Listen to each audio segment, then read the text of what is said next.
Social media vetting America అధ్యక్షుడు చేతికి అందుకున్న కొత్త బెత్తం ఇది.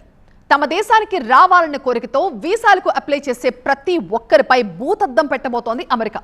సామాజిక మాధ్యమాల్లో ఇక నీ ప్రతి కదలిక నీ వ్యక్తిగతం కాదు, అమెరికా ఎదుట బోన్లో నిలబడి ఆ శాంతం విప్పుకొని చెప్పుకోవాల్సిందే, లేదంటే నో వీసా నో అమెరికా.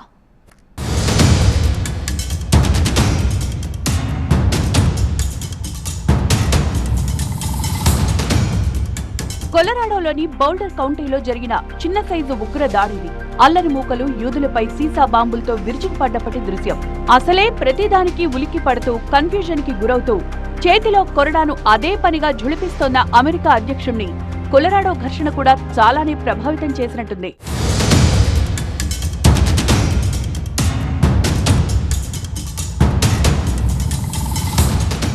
ఎవర్రా మీరంతా? మా దేశ భద్రతకే ముప్పు తలపెడతారా? అమెరికాను మరో యూరప్లా మార్చదలుచుకున్నారా? ఇంకానా ఇకపై చెల్లదు. మాది ఉగ్రరాజ్యం కాదు అగ్రరాజ్యం అంటూ 12 దేశాల మీద ట్రావెల్ బ్యాన్ విధించారు. ఆగమేఘాల మీద కొత్త ఎగ్జిక్యూటివ్ ఆర్డర్ పై సంతకం చేశారు Donald Trump. Afghan, Iran, Yemen, Myanmar, Chad, Congo, Sudan etcetera etcetera ఈ 12 దేశాల పౌరులు ఇకపై అమెరికాలో ఉండడానికి అనర్హులు. ఫ్యూచర్లో అమెరికాకు రావాలన్నా వీసాలంత సులువుగా రావు, కఠినమైన ఆంక్షలు ఎదుర్కోవాల్సిందే.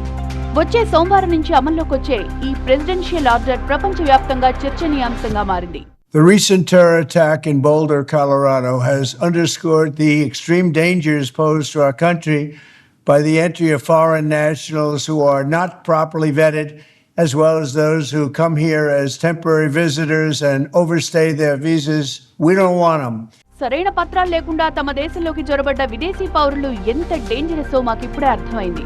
అందుకే ఇలా కన్నెర చేశామని సమర్థించుకుంటోంది వైట్ హౌస్.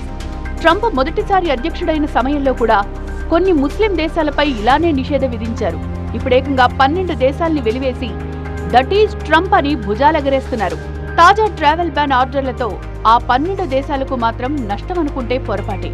ఎందుకంటే ఈ 12 దేశాల్లో ఏ ఒక్క దేశంలో ఎప్పుడో ఒకసారి విజిట్ చేసిన ఇండియన్లపై కూడా భూతద్దం పెట్టబోతోంది అమెరికా.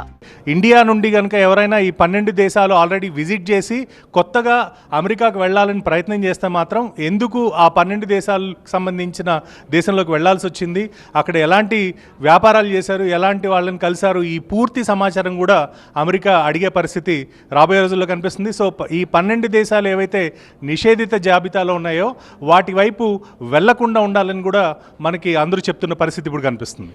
ఇప్పటికే హార్వర్డ్ విశ్వవిద్యాలయంలో చదువుకునే ఛాన్స్ విదేశీయులకు లేకుండా చేసి మోనార్క్ అనిపించుకున్నారు ట్రంప్. ఇప్పుడు ఈ ట్రావెల్ బ్యాన్ తో మళ్లీ విలని అవతారమెత్తారు. అటు వీసా రూల్స్ ని అడ్డదిడ్డంగా మార్చేసి విదేశీ విద్యార్థులకు సినిమా చూపిస్తోంది అమెరికా.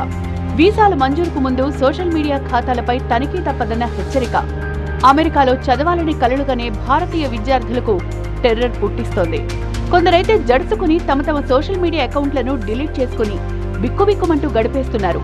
స్టూడెంట్ వీసా కోసం అప్లై చేసుకున్న వాళ్ళు గత 5 ఏళ్ల సోషల్ మీడియా హిస్టరీని ఇమిగ్రేషన్ అధికారులు ఎదుట పెట్టే తీరాలి. ఇప్పుడు కొత్తగా అప్లై చేస్తున్న వీసాలు ఏవైతే స్టూడెంట్ వీసాలు ఉన్నాయో వీటి మీద మాత్రం గత 5 ఏళ్లలో ఎలాంటి బిహేవియర్ ఉండింది వాళ్ళది, అంటే సోషల్ బిహేవియర్ ఎలా ఉండింది, ఎలాంటి పోస్టులు పెట్టారు, ఎలాంటి పోస్టులకి లైక్లు కొట్టారు, ఎలాంటి పోస్టులు ఫార్వర్డ్ చేశారు, వాట్సాప్లో ఏమేమి డిస్కస్ చేశారు, ఇన్స్టాగ్రామ్ మెసేజెస్లో ఏమేమి మాట్లాడుకున్నారు, ఇలా నెంబర్ ఆఫ్ ఏవైతే సోషల్ మీడియా అకౌంట్స్ ఉంటాయో వాటన్నిటిలో ఎలాంటి బిహేవియర్ వాళ్ళది ఉంది అనేది మాత్రం చాలా క్లియర్గా ఆర్టిఫిషియల్ ఇంటెలిజెన్స్ ద్వారా అమెరికా చూస్తున్న పరిస్థితి.